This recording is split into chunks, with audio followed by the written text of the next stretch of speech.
Coming up on Primetime Politics, the battle for Alberta. I am running on my record. Miss Notley is running away from hers. You were found to have broken the law. The UCP leader Danielle Smith goes one-on-one with the NDP leader Rachel Notley. What was accomplished? Did either leader move the needle in what continues to be a close election? Also, Maxime Bernier is running in one of 4 by-elections called for June. Will his run force Conservatives to veer more right? And what of the other races? Could there be an unexpected surprise? And taking on the government's safe drug supply program, is it saving lives or just flooding the streets with cheap opioids? This is Primetime Politics. Hello everyone, I'm Michael Serapio. With little more than a week left in Alberta's provincial campaign, the 2 main leaders went head-to-head last night, spending an hour exchanging verbal spars while trying to convince voters each was more trustworthy than the other. My commitment to each of you, if re-elected, is to serve you with everything I have and to the best of my ability, however imperfect that may be at times. I will continue to focus on growing and diversifying our amazing economy, making life more affordable and our communities safer, and improving healthcare for all Albertans. And I will carefully listen to you and my UCP caucus, because whatever I may have said or thought in the past while I was on talk radio, Albertans are my bosses now, and my oath is to serve you and no one else. You were found to have broken the law in order to interfere with the system of justice, to assist with somebody who had been charged with attempting to get people to commit violence against police officers. We're going to let you so get a you word talk in about here, Ms. instability.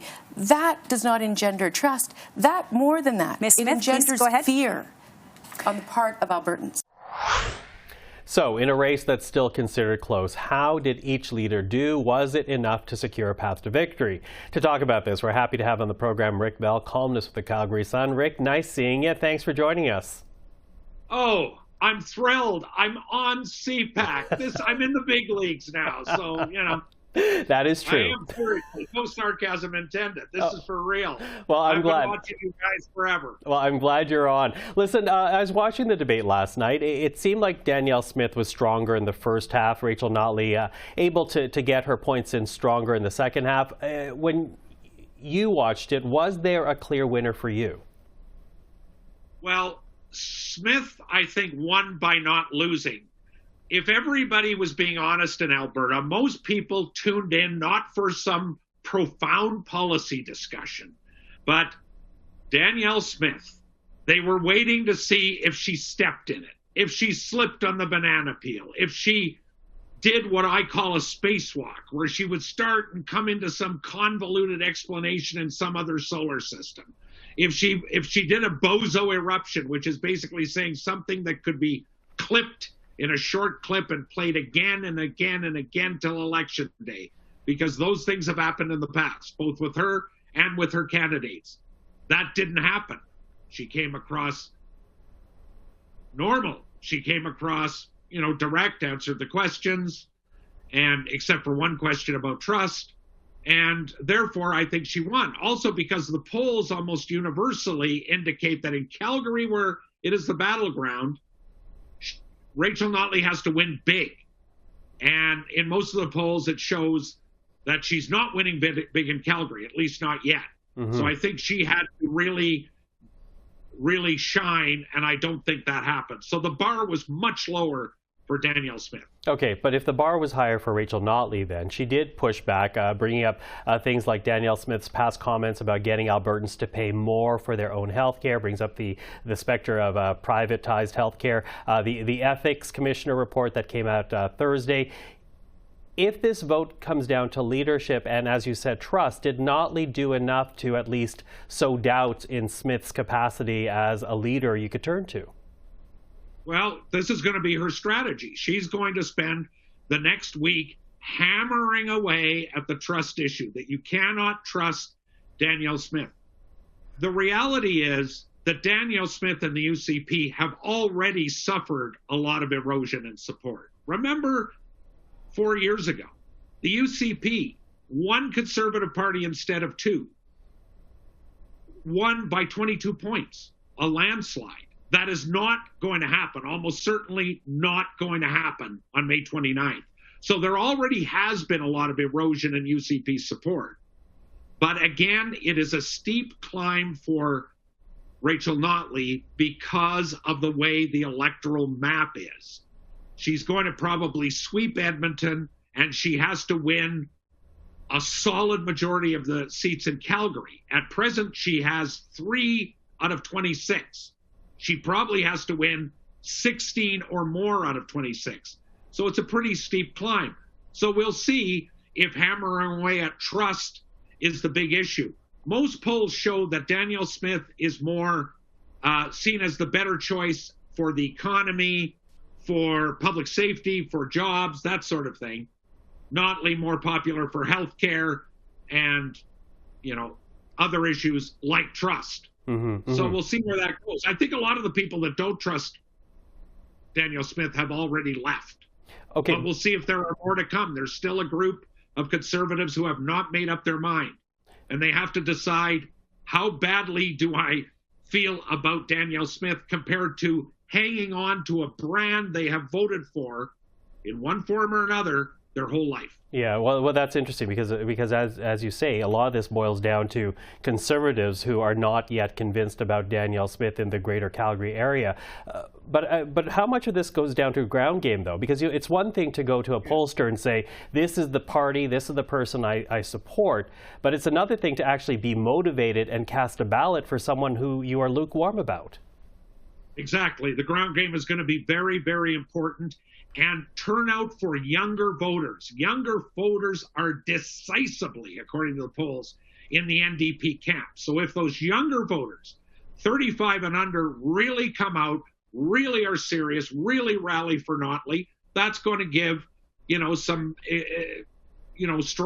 strong support, strong backing, strong numbers for the NDP. Older voters tend to favor the UCP. And older voters, as you know, in Alberta and elsewhere, have tended historically to have higher turnouts. We'll see if that happens this time. I think a lot of people in the rest of Canada are a bit puzzled how Danielle Smith can even be in the running, or even, according to most polls, slightly leading in Calgary when so much has happened during the campaign and in the past. Yeah. Comments she's made and other people have made, other of her candidates. So how do you explain that then, Rick? If that's the question people have outside of the province, how do you explain that? Two things. One, the Conservative brand, not Conservative philosophy, not Conservative ideology, but the Conservative brand is very strong in a lot of Alberta, including many areas within Calgary. So there's a strong Conservative brand strength. The second thing is, you can entertain the following two thoughts in your mind at the same time. You can say, I don't like what this wonky doodle candidate said in such and such a riding, or I don't like what Danielle said 2 years ago about this, or 18 months ago about not wearing a poppy. That could make me cringe, but people could still hold their nose and vote for the UCP because they think the UCP will be better for them personally. So the two things are not necessarily contradictory. So we'll see where that goes. For instance, this ethics report where she was found guilty of, conflict of interest by going to her justice minister on behalf of a person facing criminal charges regarding the Coutts border blockade. You can say, Danielle Smith, that was really, really stupid. Really stupid. And still somehow rationalize in your mind, some voters could rationalize and say, but I still want to vote UCP because they're giving me a tax cut. Or I want to vote UCP because they're doing this, that, and the next thing. They're going to stand up to Ottawa, or I just don't like the NDP or whatever. And I'm not saying that's going to happen. But it doesn't necessarily follow that because you don't like some of the things that, that she has done or candidates have done, you're necessarily not going to vote for the UCP. Okay. And again, remember, we've got a lot of time coming. So the same people who are watching that debate saying there might be a bozo eruption are really, really hoping there will be one sometime between now and May 29. Well, we are watching, Rick. We're on our way to Calgary next week to start speaking to people, including you. So we'll be knocking on your door. Rick, I got to go, but thank you so much for that. Anytime. Anytime. Take care. Rick Bell.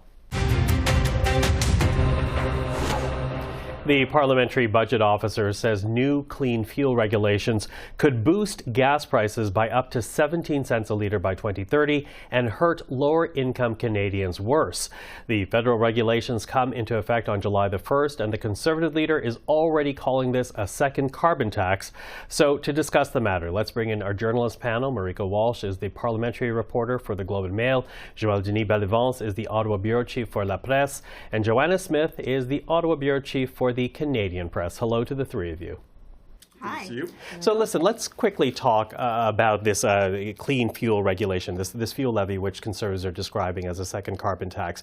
Here we have the PBO saying it's going to cost families on average about $1,000 more per year, and that it's going to hit low-income families even harder. A quick go-around here. How bad is this for the Trudeau government as Canadians continue to struggle with affordability? Marieke, I'll ask you to start. Well, I think a bit right now is a communications challenge for the government. It is a price on carbon that is layered on other carbon taxes. The Environment Minister tried to dispute that this week by calling it a price on pollution. Well, that's a price on carbon. So it is something that the government, I think, has caught a bit flat-footed in the last few months on remembering that it now needs to make the case for these policies because Pierre Poilievre is the new opposition leader, and he is opposed to these policies and has promised to axe them. And so they need to be able to make the case, and they're struggling to do so. And I'll note that despite the fact that the federal government was disputing the PBO's report, that's the Budget Watchdog's report on this, it actually very closely reflects what the government's own analysis from last year says about the exact same policy. So far, they're struggling, I think, to explain it. Joël-Denis? Yeah, I agree with Marieke. It's also a problem because the government says this is necessary to fight climate change. They're not making the link in a very convincing manner.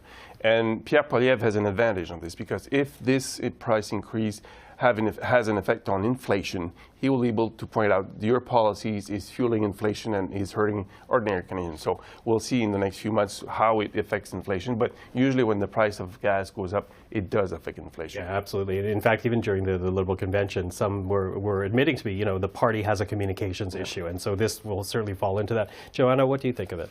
I was talking to my colleague Mia Rabson, our energy reporter, about this, and she made a really good point. There's some schools of thought that you shouldn't be doing carbon pricing and clean fuel regulations at the same time, essentially pick a lane. But what has happened was Canada has come relatively late to the carbon pricing game.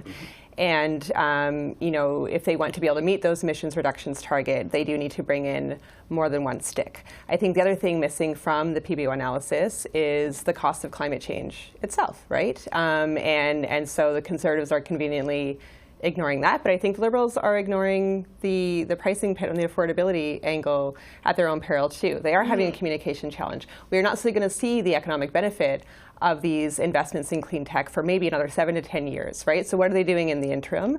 I found it interesting that PBO himself has said he doesn't love how either party really is spinning these analyses. He says this is looking at one issue, you need to look at it in a macro way, and I think both of them are choosing their points selectively. Yeah, they're both simplifying it, right? They're both trying to pick and choose which details and which facts form their narrative rather than giving the whole picture. The Liberals, for example, acknowledging that there is some cost, but saying the cost is worth it, and here's why. They haven't done that part of it. Okay. Well, speaking of costs, we know that there's a big cost attached to the Stellantis EV battery plant right now, the work on hold there in Windsor, Ontario.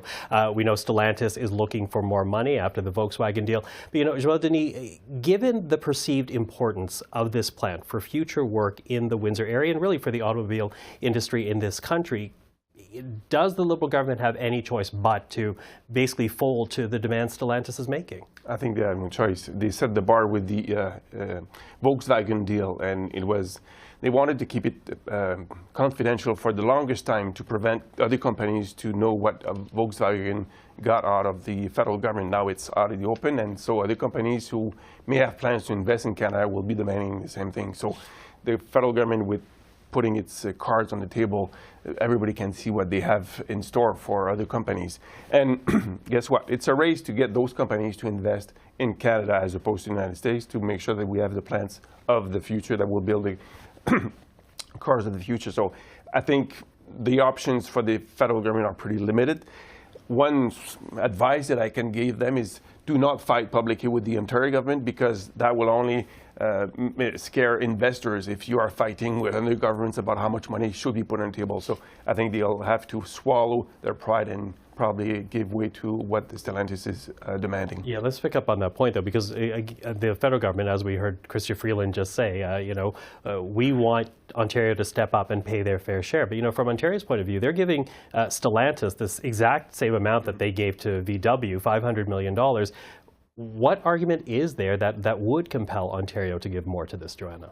I think the fact that the shovels were already in the ground is, I think, a calculation the federal government was making, maybe on both the Stellantis and the Ontario side, that maybe their risk-benefit analysis is, well, no one's going to pull out of this now that we've actually started.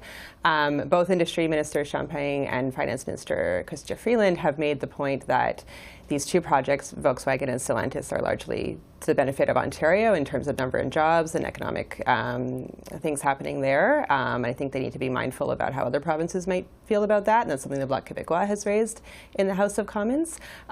So I think at this point, the deal's already really kind of done. It's just a matter of who pays for what. And I can, I think the feds initially, obviously, they thought this was all done and dusted before the Volkswagen thing came along and before the US IRA, Inflation Reduction Act, came along. They now have to pivot, they now have to change, and I think they keep saying they don't want to negotiate in public. They are clearly negotiating in public in terms of making it clear they want Ontario to pay a little bit more. One thing is clear, if I may quickly, Ottawa cannot afford to lose that company, because the signal would be very bad. And at a time when the industry minister is trying to attract more companies, if one of the nature and the stature of Stellantis leaves Canada, that's not good news. Yeah, well, but I do wonder, Marieke, and I'll ask you to come in at this point, what is being said about this precedent? Because it is a very expensive precedent that's been set when you look at the deal given to VW. I think that's exactly it, and this goes way beyond Stellantis, right? For what the government now does for the next decade as it's competing with the Inflation Reduction Act in the United States. The government, when it announced the VW funding, kind of pegged it as a boutique one-off or sort of one of a few that might be coming down the road, not as the new standard. And what Stellantis is saying is, actually, the U.S. has set the standard, and if you want us to even consider you, you have to meet that standard. And so how that translates to the next 10 years of investments that the federal government wants to attract through its budget measures that it rolled out just a few months ago is very unclear in terms of the cost that the government's willing to accept for it. Yeah, let alone the cost of even developing a critical minerals industry, because that's the other big part of this. Listen, we're quickly losing time here, but before we go, I also want to talk about, because we're now fast approaching the deadline for David Johnston to submit his report to the Prime Minister as to how we're supposed to move forward on foreign interference. But as we wait for that report to come out, we now know that Pierre Poilievre has decided not to speak with David Johnston. What do you make of that move? Principle, political theater, Marieke? I think it's political strategy, right? He, from the start, has tried to discredit whatever comes from David Johnston, discredit the position he has, discredit his role. And so not meeting with him, refusing to do so, just feeds into that strategy and gives him a lot of leeway to say whatever he wants when the actual recommendations come out on Tuesday. Okay. I have a very strong view on this one. I think it's a bit shocking that Mr. Poilievre chose not to meet Mr. Johnston because of who he is and who he was in the past. He's the former Governor General. I think he likes and respects institutions. And just to point out that the Bloc Québécois leader, Yves-François Blanchet, a separatist, chose to meet Mr. Johnston to discuss this. So if a separatist leader is interested in that, why not the future Prime Minister of Canada? It's a good question. Joanna? I think it's both theater and principle. I think from the start he made that decision that this was going to be something he wasn't going to give any credibility to. That started happening before we even knew who was chosen as a special rapporteur, right? And so I think it is only logically consistent for him to now refuse to meet him. Otherwise, he would be undermining his entire strategy from the start. Okay. I have a surprise question for you at the end because I actually have a bit more time here. And I do want to ask because, as I said, this deadline is fast approaching. When I think about it, I find it hard to think that David Johnston can come to any other conclusion but to call for a public inquiry because the demands for it is coming from every corner. And it's not as if this issue has diminished since the report started coming out at the end of last year. Future cast here, Marieke, what do you think might happen come Tuesday? I don't know what will happen come Tuesday, but I do think that if he doesn't recommend an inquiry, that's even more difficult for the Prime Minister's office, because he has said he will do whatever David Johnston recommends. And so the pressure will only mount on him if he does not. I don't think it closes the door. It doesn't put a bow on this issue, which is what the Liberals want. They want to find a way to put this on the back burner rather than front burner. And so there is a lot of risk in that, given how much the Prime Minister has tied himself to whatever Mr. Johnston says. I think the fundamental question that Mr. Johnston is asking himself, what do we need to make sure that Canadians keep faith in their institution? Mm-hmm. And that question, I think, will be at the forefront of what his recommendation. And I agree with your assessment that he will recommend an independent public inquiry. Yeah. And Joanna?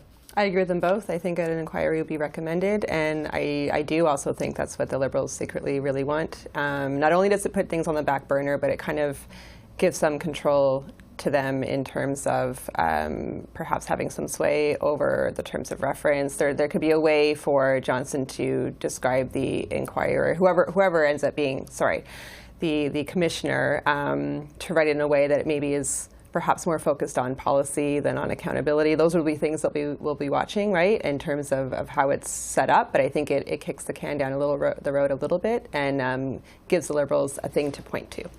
Okay. Well, of course, we are watching. And for our discussion that we just had, Marieke, Joël-Denis, Joanna, thank you very much for the time today. Thank you. Thank you. The government's Safe Supply drug program came under close scrutiny this week as members of the House debated a Conservative motion to shut it down and redirect the money to recovery. Now, the Liberals say the program does save lives and helps users get healthier, but Conservatives argue the numbers say otherwise and the program is just flooding the streets with cheap drugs. The minister is quite right when she heckles out that these people have died. They have died under her watch. They have died under this Prime Minister as he has flooded the streets with powerful heroin-like drugs that are paid for by tax dollars and have funded a black market for fentanyl and killed so many people.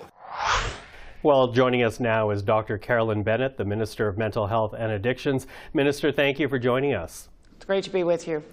You know this. Pierre Poilievre says that you and your government are essentially perpetuating a crisis here by subsidizing these drugs and giving users access to them. How do you respond to that? Well, I think the evidence doesn't show that at all. He has some anecdotal stories that is making actually the Safe Supply community pretty annoyed, as we saw in the London Free Press today. It is about doing what works. This is a very different situation than it was even in 2019. The drug supply out there is poisoned and people are dying using. And so it's about replacing this poisoned drug supply with a pharmaceutical grade medicine so that they can stabilize and so they can think about life differently from the hustle and it, I was thinking, Michael, that 40 years ago people fought against methadone. 20 years ago people fought against Suboxone. More recently there's the possibility of Sublocade. But this is about keeping people alive long enough because people are dying. And the people that are in the Safe Supply programs are people who are losing their friends. And they've decided to try something new, to step inside to a health setting where somebody knows their name, somebody cares about them, somebody really cares that they don't die, and are prepared to offer them the kinds of supports they need. 46,000 overdoses have been reversed in safe consumption sites. That also gives somebody using drugs the opportunity to develop a trusting relationship such that they can actually get the hope that allows them to make real choices in their life going forward. So, okay. Well, let me ask you to do a compare and contrast here, because you know the argument that Pierre Poilievre is making is that he would like your government to essentially take the money that's being invested into this safe drug supply, reinvest that money instead into treatment and social programs. He calls that common sense. How do you compare and contrast what your program does versus what he says should be the priority here? Well, I think that we lived for 10 years with the Conservative government taking harm reduction out of the internationally accepted drug policy, which is prevention, harm reduction, treatment, and enforcement. So what we now know is that the people on the ground, the people with lived and living experience, are furious that this debate is even continuing to polarize harm reduction versus treatment. Everybody knows we need both. We need treatment, and we need aftercare, and we need social supports and housing and all of the things that help with the complex conditions where people with severe mental illness who are using substances need to stay on their medicine for their mental illness, as well as get supports for their substance use. This is so stigmatizing for this debate to continue as though it's either or. That people with the opioid use disorder need treatment like any other medical condition, and it means compassion, it means somebody who cares about them, and somebody who will follow the evidence to get them the best care possible. Okay, I'm going to ask you another point that Pierre Poilievre makes, because he argues that the safe drug supply that again is subsidized is actually being resold so that users can use that money to buy the drugs they actually want, things like the drugs that are laced with fentanyl. What do you say to that? Because it's actually not just Pierre Poilievre, but that's also been reported by other media. Diversion is an issue, there's no question, but diversion is an issue with prescribed medicine from the doctors and from the pharmacy. That this is about a problem, but selling drugs is illegal. Diversion is illegal. That is something that has to be dealt with differently than how we get people to be able to stay alive long enough to be able to get comprehensive care. So it's a matter of that, and I think in the piece today with Dr. Sereda, I mean, to be selling what they are saying as very cheap drugs in order to buy drugs that are more expensive, there's not a lot of evidence for that. But there is evidence of diversion, and we will address that with enforcement.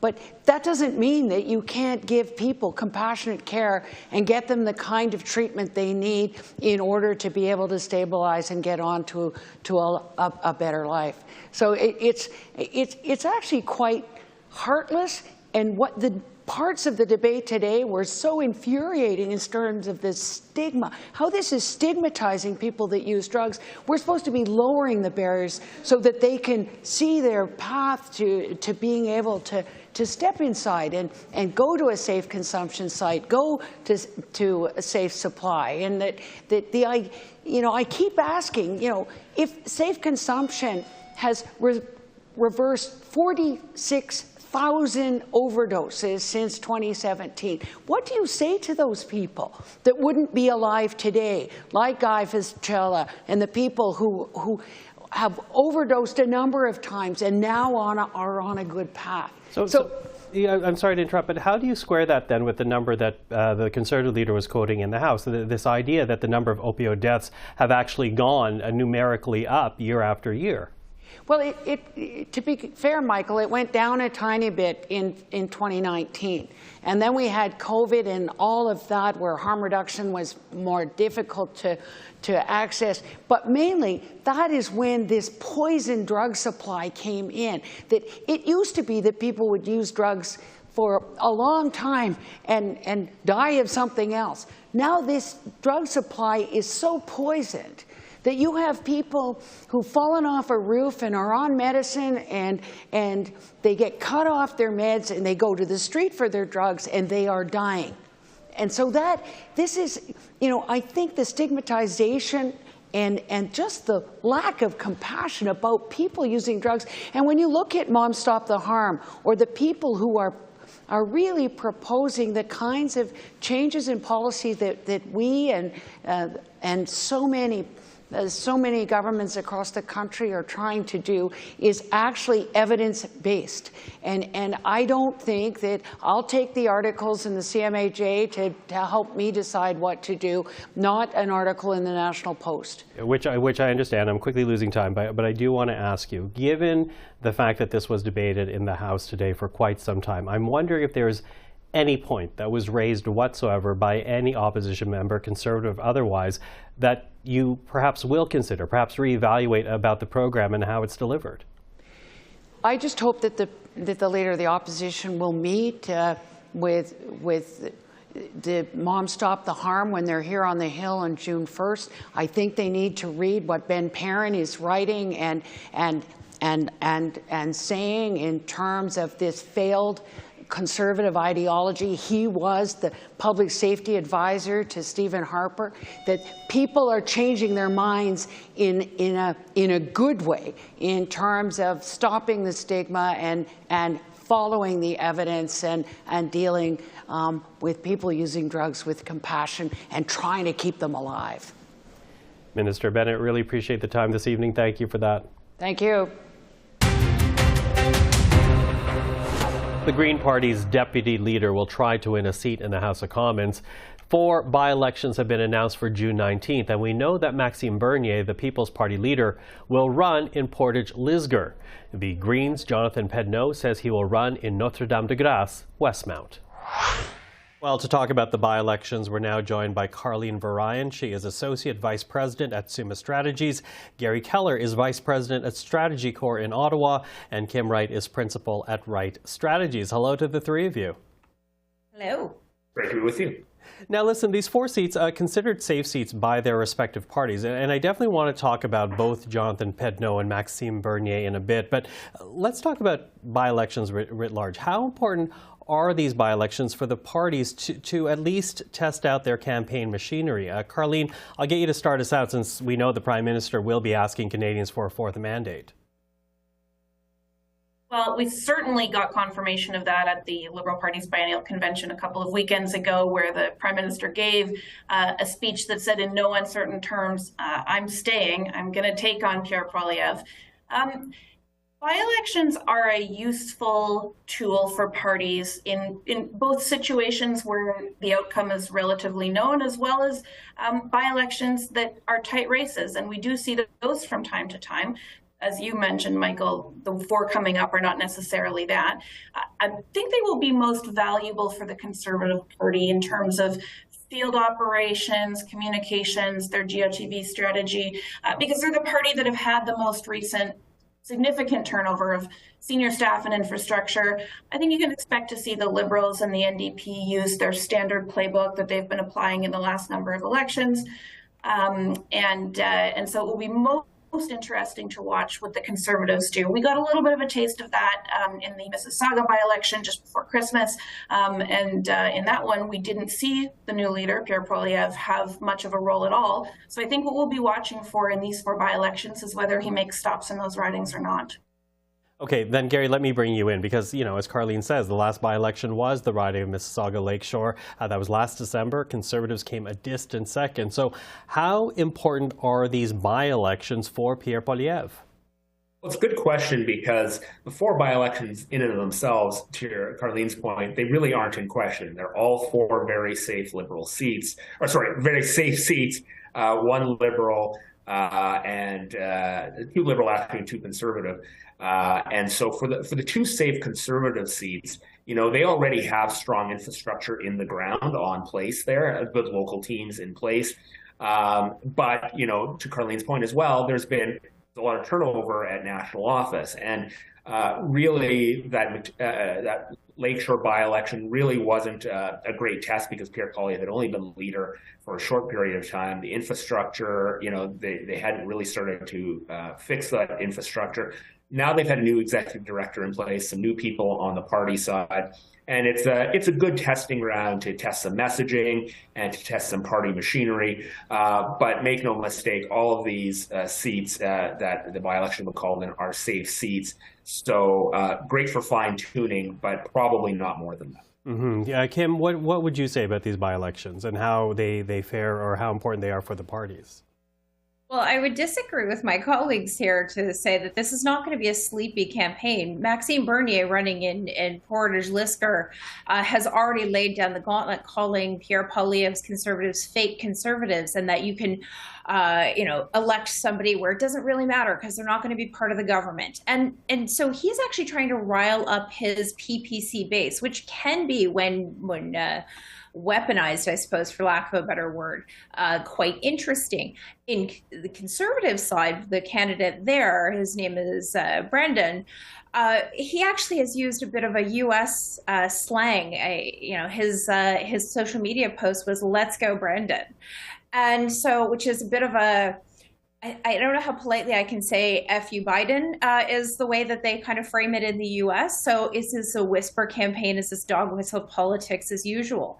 So that's going to be fascinating. Who's going to out conservative and out real quote unquote conservative? Then you also had Pierre Poilievre going into Oxford last week and doing his now infamously mocked mud on his boots in Pearson Airport video, where he said phrases like, "I was out with the common people at their festivals," which doesn't really exactly scream man of the people out meeting folks. So I think that there was a reason that Pierre Poilievre stayed out of Mississauga Lakeshore last time, and that's frankly, once they started seeing the numbers of how Pierre Poilievre engaged or didn't with voters in a meaningful way, it impacted his polling. What we'll always see on by-elections, and Elizabeth May is always the standard, can you start to gain traction? As Elizabeth May did coming in second in the 2006 London by-election that some viewers might remember. That was her coming out party, for lack of a better word. So this is an opportunity to test messaging in multiple provinces, machinery in multiple provinces, and work the kinks out.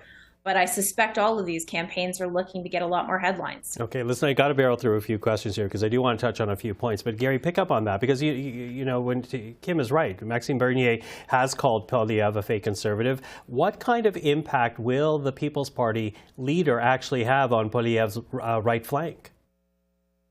Well, look, Max Bernier is desperate for attention, desperate for votes. He's quickly becoming the John C. Turmel of Canadian politics. That's a guy who's running like 58 straight elections in Canada and lost them all. And I suspect Max is going to do the same in Portage-Lisgar. I mean, for goodness sakes, he couldn't even pronounce the name of the riding correctly when he was doing his campaign launch. But there's a reason why he chose that riding to run in and not any of the other ridings to run in, and that's because in the general election in 2021, the People's Party struck 20% in that riding, not with Max Bernier, but with another local candidate. And I think that was a bit of a different moment in time. Clearly, there was a lot of frustration in that sort of rural Manitoba, strongly socially conservative riding of people that were fed up around COVID mandates. There was a lot of issues raised with the shutting down of church services in churches. And in the recent Conservative nomination, you can't ignore the fact that Brandon Leslie, the Conservative candidate, defeated the sitting finance minister of the government of Manitoba, a Conservative, Cameron Friesen. Can't ignore that. And there's a reason why that happened, because he directly tied Mr. Friesen's record as part of the PC government of Manitoba with COVID lockdowns, the lockdown of churches, the lockdown of small businesses, to say, that's your record. I'm not that kind of conservative. And so it's hard for Maxime Bernier to go in and say, well, fake conservative, when you have a guy who has good traction on the ground, has clearly shown that he's not afraid of taking on a big name. And so I think Max is going to be a lot of bluster in this campaign, but not much more than that. I'd be surprised if he got double digits in this campaign. Okay, Carlene, do you think Maxime Bernier stands a chance in the riding? Not at all. To be blunt, for all the reasons Gerry stated, he's going to have a real challenge. But you add to that, this is a guy from, to be really blunt, this is a guy from Quebec with a relatively thick French accent that's coming into a rural prairie riding and expecting to connect with people. I'm just not sure that that's a match that's going to have a lot of success. Yes, opposition to pandemic measures is a real thing in this riding, but that has not been an issue that has as much relevance or interest by voters the way that it did in 2021. No, I don't see that being a real force in this campaign at all. It will provide a little bit of distraction for the Conservative Party of Canada's campaign, and that they'll have to be looking over their shoulder and paying attention to what he's doing. But do I think that they really have to worry about their hold on this riding? Absolutely not. Okay. That leaves Jonathan Pedneau, and I'm really losing time here quickly, so I apologize. But Kim, I'll leave this one to you because, as I said, Pedneau is running in the riding once held by Marc Garneau. Any thoughts on that strategy or what the Greens have at stake with this by-election? Well, they have all sorts of things at stake, and including, who will be on that leaders debate stage come the general election. Will Elizabeth May do it or someone else? Will she let go of those reins long enough? So it'll be interesting to see. I'm actually really excited. The New Democrats actually have a contested nomination. They're nominating their candidate tomorrow evening, and can't wait to see that. We want to see on the campaign trail how these various parties are resonating on the ground. How is their local machinery, and how can they pull through in Quebec versus Manitoba, because you have to win a nationwide mandate. So that's kinds of things I'll be looking for at this point. Okay, well, we have about a month to the actual by-election date itself, but for now, Carlene, Gerry, Kim, thank you for that. Really appreciate the insight tonight. Thank you. Great to be with you. As we told you earlier this week, the federal justice minister announced new reforms to make it tougher for repeat violent offenders to get bail. They've not yet been passed, but if they are, these reforms would apply a reverse onus on repeat offenders who are charged with crimes involving weapons and if a crime involves intimate partner violence. In essence, rather than Crown attorneys arguing why a defendant should be denied bail, defense lawyers would have to argue why their client should be allowed to get it.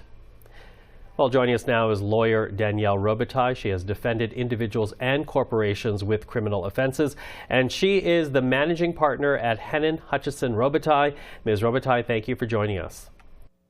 Hi, Michael. How are you? I'm good. Now, as you know, these proposals that were announced yesterday, this really is a response to the provinces and territories who have been looking to Ottawa to make it harder for repeat violent offenders to get bail. And already we've heard from a number of provinces. They say they are encouraged by these proposed reforms. What's your assessment of what's been announced? Well, I can tell you, Michael, that I've been chatting with my colleagues who are in the courts day in and day out, and the overwhelming response of lawyers, criminal lawyers, both Crown and defense, is this is really tinkering around the edges, and it really sends the wrong message to Canadians about what is really wrong and what's really broken about our bail system. So that's really the concern that I'm hearing from criminal lawyers, that really the efforts and the legislative amendments should be directed at what we are seeing on the ground, which is the over-incarceration of Indigenous people, racialized accused. We're seeing that our jails in Ontario, 70% of the population in our jails in Ontario rather, are made up of people who are awaiting their trial. So they're legally presumed innocent, and nonetheless, they are incarcerated. And so that's really the concern today on the ground for people who are in the trenches working the courts. Okay, can we build on that, though? Because for the average Canadian, what they are hearing is this call to make sure that repeat violent offenders are not taken in and then released by the courts. How is that not in keeping with, at the same time, protecting Indigenous individuals, racialized individuals who, as you say, are overrepresented in the justice system? Yeah, so I think it's really important for Canadians to understand that we all have a right to reasonable bail, and it's protected in our Constitution. It's protected under the Charter of Rights and Freedoms. We're also presumed innocent until found guilty after a trial. And so any legislative amendments that are made will be made under that umbrella, under those constitutionally protected rights. And so these reversals of onus are not likely going to change very much in terms of how bails proceed in our system. And I think the concern is that there were a number of really terrible human tragedies that happened recently. And we see this, right? We see governments respond, and there's a little bit of political opportunism here. And we see that on both sides of the aisle, that there is a knee-jerk response for legislative reform that doesn't take into account a system-wide perspective of what's really happening. And so when you respond to isolated cases, you make bad law. And I think that's what we've seen here today. And the message that's being conveyed to the courts, to the justices of the peace and the judges that make these decisions is, we'd like you to hold back more people. And we know, as criminal lawyers, we know that they're already holding people, way more people than they ought to be. People who are presumed innocent, they're legally innocent, they're waiting their trial. And so, I think what we would be looking for, people who work in the system, are investments that would go towards improving outcomes for the marginalized accused and the victims of crime. But those are expensive, they're complicated, they don't make for sexy sound bites, and it's really unfortunate, but we see time and time again that these issues don't get the airtime that they deserve.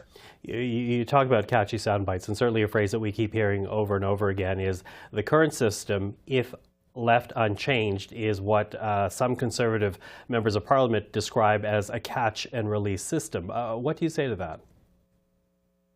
I do think it's a good soundbite. I think that it's extremely attractive, and it sounds tough and macho when we say things like jail, not bail. But it ignores the constitutional reality. It ignores our founding principles. And what we have decided as a community is that you are presumed innocent until you're proven guilty, and that you have a right to reasonable bail. And what we know, and what statisticians and social scientists have been saying for generations now, is that warehousing people for longer and longer periods of time does nothing to keep our communities safe. And so it sounds great, you look tough, you look principled, but it has zero impact on the lived realities of people who are most impacted by crime and violence. Of the people who are right now being incarcerated, denied bail, how many of those cases prove to be come to a not guilty verdict or an innocent verdict? Well, that's a great question. It really varies by offense. So you see that certain offenses are a coin toss. There's outcomes in the 50-50 range for those cases that go to trial. But of course, most cases don't proceed to trial. Most cases end in a resolution, normally a guilty plea. And the concern with holding people and not releasing them on bail is that what you do is, and there have been studies that show this, you induce false guilty pleas. The thirst for liberty is much higher than a thirst for justice when you've been sitting in a cell for a long time. And so what we see is that people, when they're detained, they're far more likely to plead guilty to something they didn't do, or something for which they had a valid charter defense to argue, because they want to get out. And so if these changes result in tougher and barriers to bail, I think what we are going to see, I think the downstream outcome is more likely to be false guilty pleas and more miscarriages of justice, wrongful convictions. That's the concern that we should have as a community when we make these knee-jerk legislative reforms. Do you think these proposals, these reforms, will stand up to a court challenge? I think they will. We have seen that reverse onus challenges have failed in the past. And so I think these reforms will pass charter scrutiny. I think the broader concern is, why are we putting our energy and our effort and our time into these sorts of matters? This is not really what is wrong with our system. And it's always a mistake to zero in on a couple sensational, difficult, tragic cases. What is the gold standard and what we ought to be doing is, as I say, take a system-wide perspective, listen to the Crowns, listen to the Defense Council, fund the system, fund the Crowns, fund the legal aid system so that we can have a more efficient system. Maybe put your energy into staffing the courts. You know, Jacques Gallant of the Toronto Star is doing excellent reporting on the fact that we have a courthouse, a new fabulous courthouse in Toronto that does not have staff to run trials. And so let's look at the system and let's fix and repair the real holes instead of trying to win easy political points. Danielle Robitaille, I really appreciate the time. Thank you for that. Thanks, Michael. Michael Chong knows firsthand what it's like to be targeted by the People's Republic of China. His story is now well known after being shared by many media outlets for the last few weeks. It has resulted in the expulsion of a Chinese diplomat and raises serious questions about why a member of Parliament was not informed that the PRC was trying to intimidate him by looking into his family in Hong Kong. For the Conservative MP, the failure ultimately belongs to the Trudeau government, and as a result, he is asking for major changes. Joining us now is Richard Fadden, former Deputy Minister of Defence, former CSIS Director, and former National Security Advisor. Mr. Fadden, thank you for joining us again. Good to be with you. Listen, I want to start here with Mr. Chong's assertion that these attempts by foreign actors to interfere would not have happened if Canada had a better system of publicizing the names of agents or diplomats who try to influence or intimidate members of Parliament. Do you agree with that assessment? Well, I agree in general. I think it's never possible to state with absolute certainty that you could have avoided something like that. But I do think if we'd had a foreign agents registry system, if foreign interference were a crime, and if generally speaking, I think if the government had attached more importance to the general issue of foreign interference, I think the chances would have been much less that he would have been subjected to the interference that he was.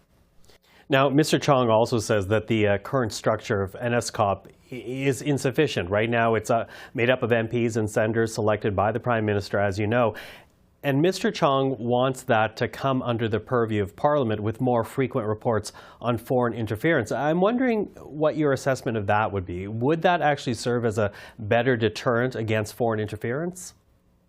Well, I'm not sure how it would have that immediate impact. Also, Mr. Chong's suggestion is really going to one of the more fundamental principles of our parliamentary system, which is that Parliament and parliamentary committees do not have access to classified information except with the specific approval of a minister or of the Prime Minister. So moving NSCOP to become a regular parliamentary committee, giving it access to all of the things that it has access to right now, would change this really basic principle. It may be worth doing this, but I think there's more involved here than just shifting it to a committee of Parliament. I think generally speaking, Canadians, the Canadian governments plural, have been much, much more reticent than Australians or the Brits to make national security information available. So I don't know if it's necessary to go that far. If after looking at all the ramifications, it was considered to be a useful thing to do, that's fine. But one of the things we have to remember is that national security secrets will remain national security secrets, and the members of the committee would not be able to use that information in their partisan byplay in Parliament. So there's a balancing act here to be found somewhere. Okay, balancing act. I'm wondering if it's through an example, because you mentioned both Australia and the UK. Can you describe for us what they actually do and how Canada might benefit from that? Well, both of them, Australia in particular, has a foreign agents registration program. So I think that's now being considered actively by the government and probably will end up with one. I don't think that's a silver bullet, but it will certainly go some distance, I think, to making things easier. In terms of making classified information available to Parliament, both Australia and the United Kingdom have permanent committees, standing committees, special committees that are set up in order to receive this kind of information. But overlying this is a greater reluctance on the part of the UK and the Australian governments to talk about these things. And I think it's a good example of how you can talk about national security issues by aggregating them up a level or two and thereby protecting the secrets while making the basic point. So all around this, I do believe Mr. Chung is right, and others are correct when they say that greater transparency, greater public information would be beneficial. The more we talk about this, I think the more we will be alert to the possibility of foreign interference, and the less likely it will be that people like the former consular official in Toronto and others will succeed. Mm-hmm. Now, Mr. Chung also wants the Procedures Committee to track what happened to that CSIS report that spoke about that expelled diplomat, Zhao Wei, and also about the intimidation that essentially targeted Mr. Chung's family in Hong Kong. As a former national security advisor, I'm wondering if you've ever considered what happened here. How is it possible that the report was sent to the Privy Council and to relevant government departments, apparently, but not seen by the Prime Minister or his Public Safety Minister? Well, acknowledging, first of all, that I haven't seen all this documentation, so I am to some degree speculating, but I don't understand that. All of these departments would have shared this information as a matter of routine with selected members of the political staff who have been designated and cleared to see the material. And if indeed it was sent to the PCO, to Public Safety, to GAC, for example, I do not understand why it would not have been sent on to ministers and or the Prime Minister. It's the only reason I can think of is that the threshold for reporting such things to ministers had not been met, but that would have to be a very, very high threshold indeed. Certainly when I was CSIS director, if I heard that a parliamentarian was at risk, I would have made sure that the system knew about it. And in fact, that's true of any Canadian. It doesn't matter if it's a parliamentarian, the Cardinal Archbishop of Quebec, or the Chief Justice of Alberta. If there's a real threat, something needs to be done. And that may vary in particular circumstances. But when you're dealing with parliamentarians, I think public servants are a bit reticent to deal with them directly. So the thing to do is to pass it on to ministers and prime ministers. So I don't have an answer to your question. I don't understand why, given the PCO has had the material, it was not passed on, certainly to the PMO, and even the Prime Minister himself. You know, it was interesting to again hear Mr. Chung yesterday, because he was talking about how the government's handling or mishandling of the situation essentially diminishes Canada's reputation amongst its security partners, in particular with the Five Eyes. Do you agree with that? I don't think we've been covering ourselves with glory here. So to a considerable degree, I agree with him. On the other hand, all of the Five Eyes have had problems in this area over the years. But it seems to me that the main issue here has been the relative reluctance of the government to act, not just on Mr. Chung, but on, for example, the NSCOP committee after the 19th election and the 20th election made a series of recommendations. They were not by and large implemented. So there's a certain sense that we're not really moving forward with any sense of urgency to deal with the broad issue. That, I think, would be worrisome for any democracy. Richard Fadden, always appreciate your thought and your time. Thank you for that. My pleasure. And that is our program for this weekend. I'm Michael Serapio. For everyone here at CPAC, thank you for watching. We'll see you again next time. Have a great Victoria Day long weekend.